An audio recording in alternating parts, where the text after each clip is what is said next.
तुम सोना अपने साथ लाए हो डॉन? तुमने जितना मांगा था उतना सोना अपने साथ लाए हो राज सिंह। রূপলী পর্দায় এভাবেই বারবার উঠে এসেছে চোরা পথে সোনা পাচারের দৃশ্য। বেড়ে চলা সোনা পাচারের ঘটনা উস্কে দিচ্ছে সেই সব স্মৃতি। আমদানি শুল্ক ফাঁকি দিয়ে 1970-এর হাজি মাস্তানের হাত ধরে চোরা পথে সোনা নিয়ে আসার রমরমা কপালে ভাঁজ ফেলেছিল প্রশাসনের।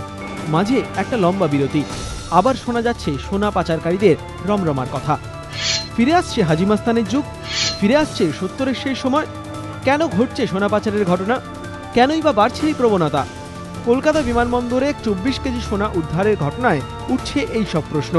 শুল্ক দপ্তরের তথ্য বলছে, গত মার্চ থেকে এখনো পর্যন্ত শুধুমাত্র কলকাতা বিমানবন্দরেই 44 কেজি সোনা উদ্ধার হয়েছে, যার বাজার দর প্রায় 13 কোটি টাকারও বেশি।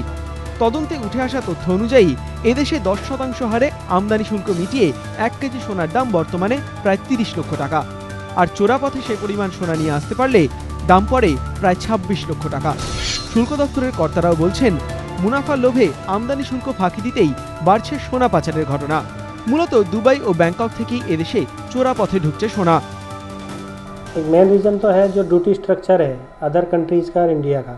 यहाँ का जो इंपोर्ट ड्यूटी है, वहाँ का जो एक्सपोर्ट ड्यूटी है, उसका जो मार्जिन है डिफरेंस, उसका वो होना। वहाँ एक्सपोर्ट ड्यूटी कम है, यहाँ का इंपोर्ट ड्यूटी ज़्यादा है। तो जितना वो ज़्यादा होगा उसके अकॉर्डिंग पॉसिबिलिटीज़ होगी कि वो ये स्मगलिंग या इस तरह का तस्करी ज़्यादा होगा।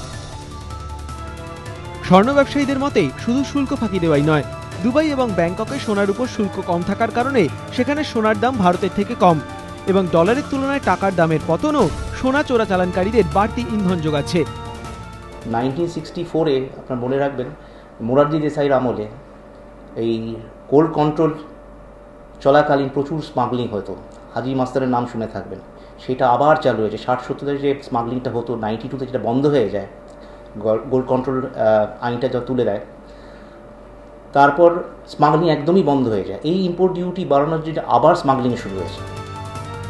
এদিকে কলকাতা বিমানবন্দর থেকে উদ্ধার হওয়া সোনা পাচারের ঘটনায় তদন্ত শুরু করেছে ডিপার্টমেন্ট অফ রেভিনিউ ইন্টেলিজেন্স। এই ঘটনায় বিমানকর্মীদেরও সন্দেহের ঊর্ধ্বে রাখছেন না তদন্তকারীরা। তাই বিমানের চালক সহ সমস্ত বিমানকর্মীদেরই জিজ্ঞাসাবাদের জন্য কলকাতা শুল্ক দপ্তরে ডেকে পাঠানো হয়েছে। সমিত সেনগুপ্ত, এবিপি আনন্দ, কলকাতা।